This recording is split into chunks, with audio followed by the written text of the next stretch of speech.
Located in the right rear toolbox of the truck is our air oiler and water separator. Every unit comes with these to be able to make sure we keep all the moisture out of our system, and we add air tool oil to our solenoids so we keep the gaskets and everything there.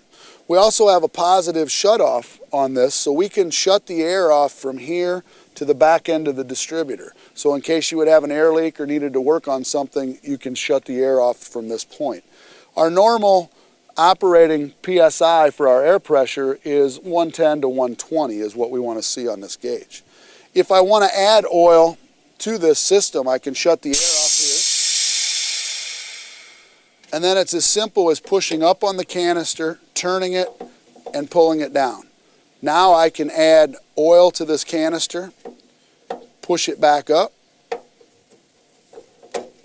twist it, and then reapply the air. And now I've filled that oil back up. We recommend to use Napa 765-1400 air tool oil.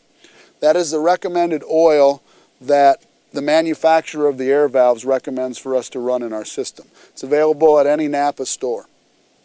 Adjustment to this, we don't know how often you will turn your spray bar off and on or use your 1-foot controls.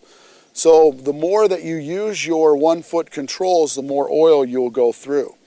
So an adjustment on our tag is right here. The knob is up at the top that we can adjust the oil level.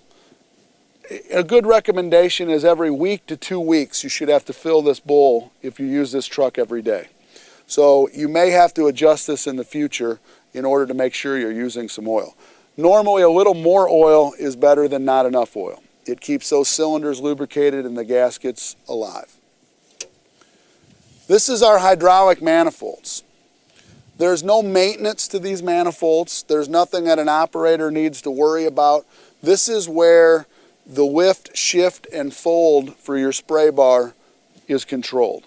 So these are electric over hydraulic controls with all different spool valves and solenoids. But as far as maintenance and operation, there's nothing you really need to do inside of this box. This is our diesel tank. This is a 25-gallon washout tank. So the diesel that is in this tank has nothing to do with the truck.